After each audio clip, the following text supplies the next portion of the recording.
कोट्यावधी राम भक्तांच्या आस्थेचं केंद्र बनलेल्या अयोध्येमधील राम मंदिराच्या छताला पहिल्याच पावसामध्ये गळती लागल्याचा दावा रामलल्लाचे प्रमुख पुजारी असलेल्या आचार्य सत्येंद्र दास यांनी केला।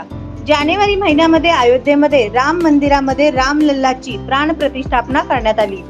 ऐन निवडणुकीच्या तोंडावर पंतप्रधान नरेंद्र मोदी यांनी हा सोहळा दिमागदार करून घेतला, परंतु अयोध्येमध्ये त्यांच्या पक्षाला तेथील मतदारांनी धूळ चारली। असं असलं तरी अयोध्येतील हे भव्य राम मंदिर पाहण्यासाठी दररोज हजारो भाविक अयोध्येमध्ये येत आहेत आणि त्याच धर्तीवर राम मंदिराचे बांधकाम अतिशय दर्जेदार व्हायला हवे होते, परंतु छतामधून पाण्याची गळती होऊ लागल्यामुळे हे काम अतिशय घाईघाईत झाले की काय असाही प्रश्न उपस्थित होत आहे।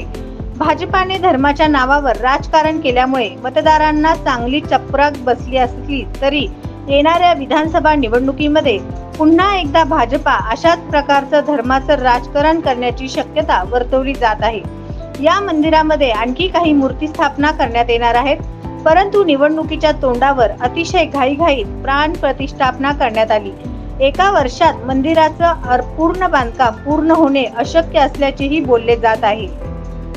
सोलापूर शहरातील नामांकित उच्च महाविद्यालयात कार्यरत असलेल्या बोगस प्राध्यापक आणि कर्मचारी यांच्याबद्दलचा इतिवृत्तांत लवकरच पहा आपल्या न्यूज एक्सप्रेस सोलापूर या वृत्तवाहिनीवर। वृत्तवाहिनी पदार्पणात लवकरच करणार पर्दाफाश।